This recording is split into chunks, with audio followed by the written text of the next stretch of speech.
बारात में रसगुल्ले खाने को लेकर हुई ऐसी लड़ाई कि एक की जान तक चली गई।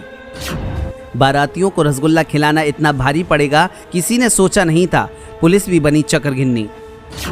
दो बहनों की एक साथ शादी थी, रसगुल्लों के चक्कर में बारात भी लौट गई। कोई समझ नहीं पा रहा था कि आखिर ये क्या हुआ।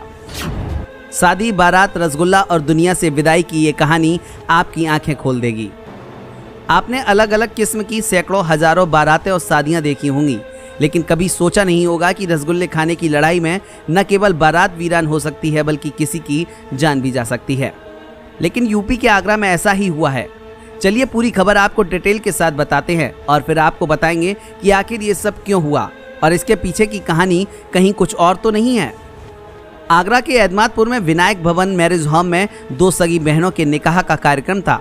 निकाह की रस्में शुरू ही होने वाली थी कि दावत में रसगुल्ले ने बवाल करा दिया था। बारातियों के बीच ऐसी लड़ाई हुई कि चाकूबाजी में दूल्हे के भतीजे की जान तक चली गई। इसके बाद निकाह रुक गया और गुरुवार की सुबह बारात बेरंग लौट गई। विवाद में घायल शाहरुख समेत दो युवकों का इलाज चल रहा है। लड़की पक्ष ने 9 नामजद और एक अज्ञात के खिलाफ मुकदमा दर्ज करवाया था। लड़के वालों का आरोप है कि खाने के दौरान बाराती सनी ने दावत में युवक से रसगुल्ला मांगा। रसगुल्ला देते समय जमीन पर गिर गया। इस पर सनी ने दूसरा रसगुल्ला मांगा और युवक से कुछ कह दिया। यह बात रसगुल्ला देने वाले को बुरी लग गई।